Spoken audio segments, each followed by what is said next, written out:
마지막 조정이야. 뺏기면 전부 끝이야. 저는 서울서 온 피해자, 나이는 90세 이름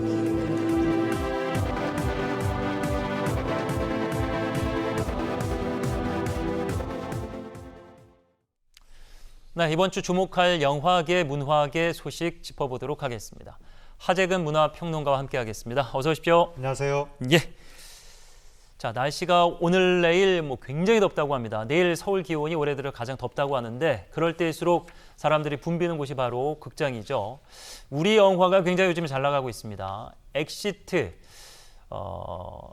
저를 좀 닮았다는 얘기를 듣는 그 배우가 나오는데 굉장히 재밌다는 그 소문이 있고 예상으로는 1,000만을 넘지 않겠느냐 이런 지금 예상이 나온 흥행 샛별이다.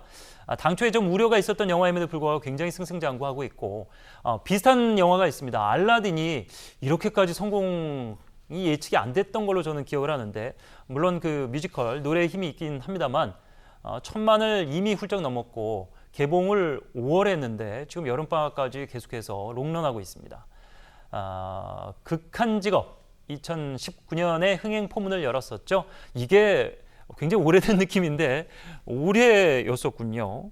자, 온 가족이 함께 볼 수 있다라는 것이 이제 엑시트의 흥행 비결이다 이런 얘기가 있나요?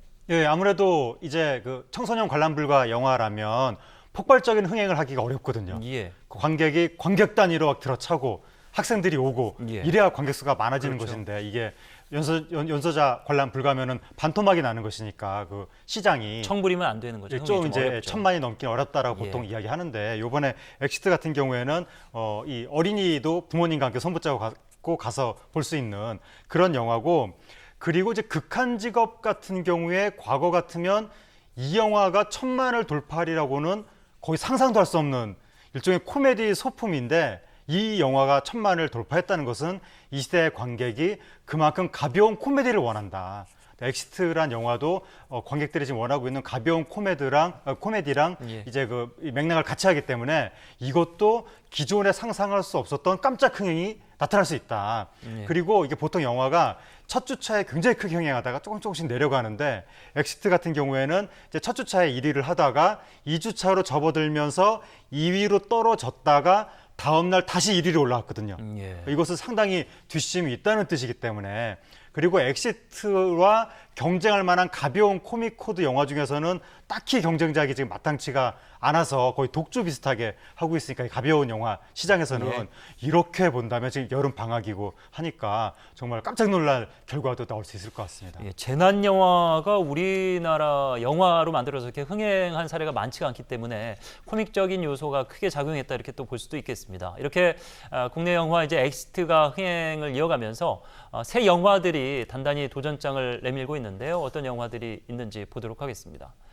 우리의 현실을 잘 반영하는 그런 작품이 될 수도 있겠습니다. 봉오동 전투, 항일전 최초의 승리인 전투로 기억된다 이렇게 알려졌죠. 개봉과 동시에 박스오피스 1위에 등극했고 우리 아픈 역사를 대변하고 90이 넘어서도 끝까지 항변했던 김복동 할머니의 삶이 영화로 나서게 됩니다. 배우 한지민 씨가 자발적으로 홍보에 나서서 화제가 되기도 했습니다.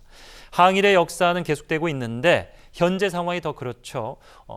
많은 분들이 이제 가슴을 뜨겁게 할 두 편의 영화가 기다리고 있군요. 예, 그러니까 봉오동 전투가 우리 독립군이 최초로 일본군을 상대로 대규모 승리를 거둔 예. 그 전투를 형상화한 영화인데 구체적인 사료가 좀 부족하기 때문에 감독의 상상력으로 많은 부분을 이제 채워 넣었고 이제 일제 시대를 배경으로 한 영화가 이 끝이 안 좋을 수가 있어서 그러면 이게 오락성도 떨어질 수 있거든요. 승리의 역사이기 때문에. 예, 근데 이제 봉오동 전투는 예. 적어도 그 전투에 관한하는 우리가 이긴 역사니까 예. 굉장히 관객들이 카타르시스를 느끼면서 최근에 또 더구나 일본에 대한 경계심이 굉장히 커졌기 때문에 이 영화에 대한 이 호응이 그만큼 더 클 수가 있는 것이고, 그다음에 위안부 피해자인 김복동 할머니의 삶을 인권 운동가로 조명한 이제 다큐멘터리 영화인데, 이것은 이제 상업 영화가 아니기 때문에 뭐 몇백만 이런 식으로 흥행이 될 가능성이 이렇게 높진 않지만 그래도 요즘 같은 시국에 상당히 의미 있는 영화라고 할 수가 있고,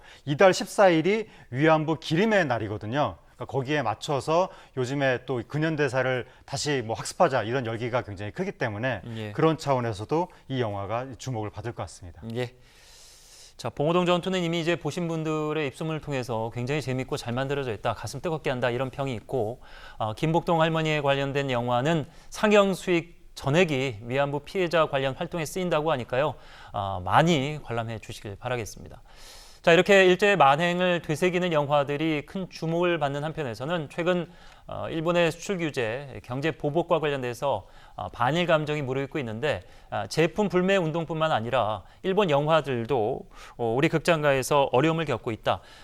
몇몇 방송사들이 이제 일본 관련 영화나 드라마를 내보냈다가 많은 질타를 받고 있는 최근의 분위기와 일맥같이 하는 것 같습니다. 네, 그러니까 관객들이 요즘에 이제 일본 불매 운동을 하고 있는데, 극장에 가서 일본 영화 표를 사는 것도 이게 그러니까 그쪽 일본 상품을 구매해 주는 것이니까 그 티켓도 사지 않겠다라고 해서 최근에 명탐정 코난도 그 시리즈 애니메이션인데 전작에 비해서 관객 수가 적게 들었고, 그 다음에 엉덩이 탐정도 이제 상당히 뭐 예상보다 좀 떨어지는 성적으로 이제 조기 종영을 했고, 그리고 도라에몽이라는 애니메이션도 지금 상황이 안 좋으니까 이 개봉 자체를 연기할 정도로, 대신에 일본계 미국인 감독이 만든 영화인데 상당히 흥행이 잘 되고 있는 것이 주전장이라는 다큐멘터리가 지금 비교적 흥행이 잘 되고 있습니다.